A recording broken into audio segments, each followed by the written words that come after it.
The most feared journey in Greek mythology begins with a hole in the ground, a bronze sword, and the blood of two black sheep. Odysseus does not descend into the underworld. He digs a trench at the edge of the world, and the dead come to him. They come by the thousands, brides who died young, old men, soldiers still wearing the armor they were killed in, and every single one of them wants the same thing: one mouthful of fresh blood and a voice it briefly returns. He holds them back with his sword. Whoever drinks, speaks. Whoever he refuses, stays silent forever. That power is his tonight, but the first ghost that reaches him needs no blood at all, and Odysseus recognizes the face immediately. It is one of his own crew, a young man named Elpenor, and Odysseus did not know he was dead. To understand how a living man ended up bargaining with ghosts, you have to go back to the witch who sent him. For a year, Odysseus has been stranded on the island of Circe, a goddess who turns men into pigs. When he finally begs to leave for home, she agrees, but she tells him the route no sailor wants to hear. Before Ithaca, he must visit the house of Hades and question a dead man, the blind prophet Tiresias. Tiresias knew the future in life. In death, he is the only shade allowed to keep his mind intact. Only he can say what stands between Odysseus and home. No god will tell him. No living person knows. Circe gives exact instructions. Sail north to the edge of the world, where the sun never reaches and night never lifts. Dig a trench 1 cubit square. Pour milk and honey, then sweet wine, then water. Sprinkle white barley over everything. Then cut the throats of a ram and a black ewe, facing the darkness. And whatever comes, do not panic. His crew weeps as they board. That night, in the hold of the ship, one of them is already missing. The ship crosses the ocean to the land of the Cimmerians, a shore wrapped in permanent fog and cloud. Here the sun never shines, not at dawn, not at noon. Homer calls it a place of endless night. Odysseus digs. He pours the offerings in order, prays to the nations of the dead, and opens the animals' throats. The blood runs black into the trench, and out of the darkness comes a sound, like a rising storm. The dead swarm out of Erebus, thousands of them drifting toward the smell with a cry that turns him pale with fear. He draws his sword and crouches over the trench. The blood is the only currency here, and he controls it. Elpenor reaches him first and speaks without drinking. The unburied dead, it seems, are not fully bound to the underworld yet. He was the youngest of the crew. Drunk on Circe's roof, he missed the ladder, fell, and broke his neck. They sailed without noticing. His body still lies unburied on the witch's island.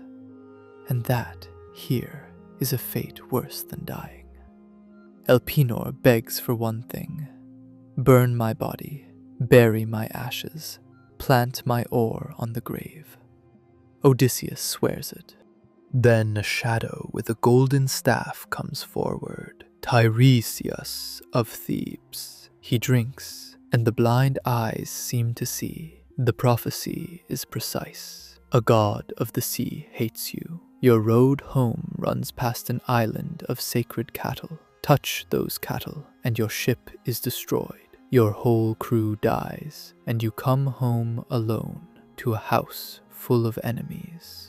And then the strangest instruction in Greek myth. After the war at home is over, Odysseus must walk inland carrying an oar. He must walk until he meets people who have never seen the sea, who mistake the oar for a farming tool. There he plants it, sacrifices, and is finally forgiven. Death will come for him gently from the sea in old age. Nobody in 3,000 years has fully agreed on what a gentle death from the sea means. Homer never explains it.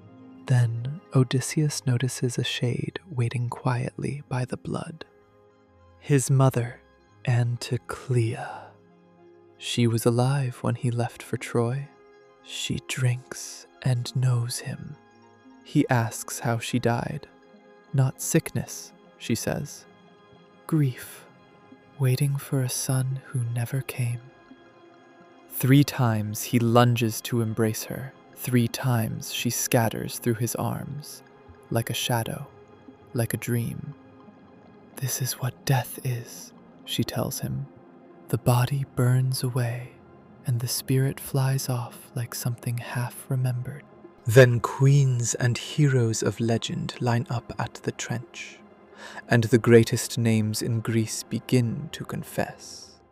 Agamemnon comes forward first, the king of kings, the man who conquered Troy.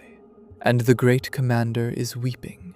He survived 10 years of war, then died at dinner. His own wife and her lover butchered him at his homecoming feast. His warning is blunt. Trust no one. Tell your wife nothing. When you finally reach Ithaca, arrive in secret. Odysseus will follow that advice to the letter. It shapes everything he does in the second half of the story. Then comes Achilles, the greatest warrior who ever lived, striding through the asphodel like a king among the dead. Odysseus flatters him. Surely you rule down here. Surely death is no grief to you. Achilles cuts him off. I would rather be a hired servant, plowing another man's dirt for no land and little pay, than rule all the dead. It is the most famous line in the underworld, and it detonates the entire Greek idea of glory. Fame feeds no one down here. If the dead still unsettle you, subscribe and stay with me, because there are far darker corners of this world ahead. And then one hero says nothing at all, which turns out to be the most chilling answer of the night. Ajax was the second greatest fighter at Troy. When Achilles died, his armor went to Odysseus instead of him. The humiliation drove Ajax mad, and then to suicide. Now his shade stands apart from all the others, watching. Odysseus apologizes, calls him a tower of a man, begs him to speak. Ajax turns, silent, and walks into the dark. Even here, drained of blood and body, some anger survives death completely intact. Homer lets the silence say it. Deeper in, Odysseus glimpses the machinery of the underworld itself. Minos, judging the dead with a golden scepter. Tantalus, standing in a pool to his chin, dying of thirst. Every time he bends to drink, the water drains away. Above him hang pears, figs, and pomegranates. Every time he reaches, the wind throws the branches toward the clouds. And Sisyphus, forcing a boulder up a hill with both hands. Forever. It always rolls back just before the top.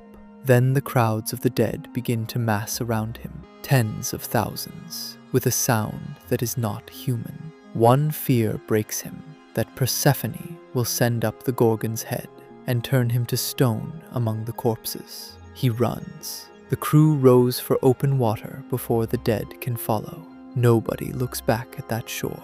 He came for directions. He left with a warning. The dead envy the living, and the next thing waiting for him would sing.